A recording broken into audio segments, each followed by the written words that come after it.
بچپن میں شام کا سفر اور راہب۔ دلائل النبوہ میں ہے کہ بچپن میں نبی پاک صلی اللہ علیہ وآلہ وسلم اپنے چاچا ابو طالب کی معیت میں شام کے سفر پر روانہ ہوئے۔ راستہ میں راہب کی خانقاہ کے پاس سے گزر ہوا۔ وہاں ایک بڑا راہب رہتا تھا، اس کا نام بحیرہ تھا۔ وہ کسی سے ملاقات کے لیے اپنی خانقاہ سے باہر نہ نکلتا تھا، لیکن جب اہل مکہ کا یہ قافلہ جس میں حضور صلی اللہ علیہ وآلہ وسلم بھی تھے، اس نے اس خانقاہ کے پڑوس میں قیام فرمایا تو خود ہی باہر آیا۔ قافلے والوں کو بڑے غور سے دیکھتا رہا، پھر اس نے حضور صلی اللہ علیہ وآلہ وسلم کا ہاتھ پکڑا اور سب کو کہا، یہ سارے جہانوں کے سردار ہیں، انہیں اللہ تعالی رحمت للعالمین بنا کر مبعوث فرمائے گا۔ کسی نے راہب سے پوچھا، اور بھی بہت سے خاندان قریش کے نوجوانوں میں موجود ہیں، قریش کے نوجوان موجود ہیں، تم نے انہیں کیسے پہچانا؟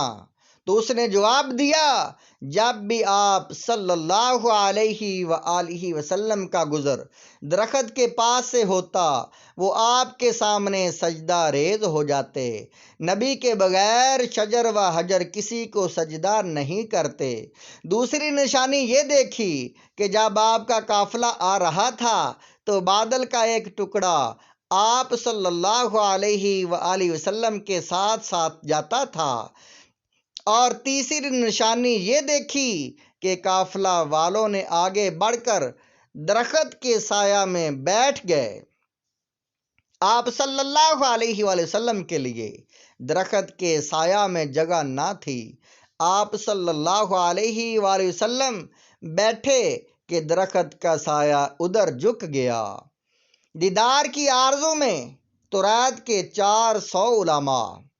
مدارج النبوت میں شیخ محقق شاہ عبد الحق محدث دہلوی علیہ الرحمہ نقل فرماتے ہیں کہ طبا نے نبی آخر زمان صلی اللہ علیہ وآلہ وسلم کے لیے ایک عالی شان محل تعمیر کروایا۔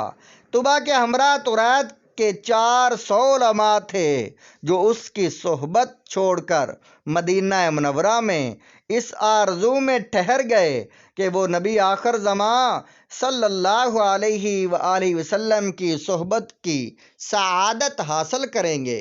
طبا نے ان 400 علماء سے ہر ایک کے لیے مکان بنوایا اور ایک ایک باندی بخشی اور ان کو مال کثیر دیا۔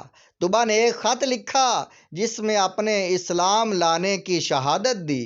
اس خط میں چند شعر یہ تھے، ترجمہ: میں احمد مجتبیٰ کی گواہی دیتا ہوں کہ وہ بلا شبہ اللہ کی جانب سے رسول ہیں، جس نے مٹی سے انسان کو پیدا کیا۔ اگر میں آپ کے ظہور کے زمانہ تک زندہ رہا تو میں ان کا وزیر اور ابن عم ہوں گا۔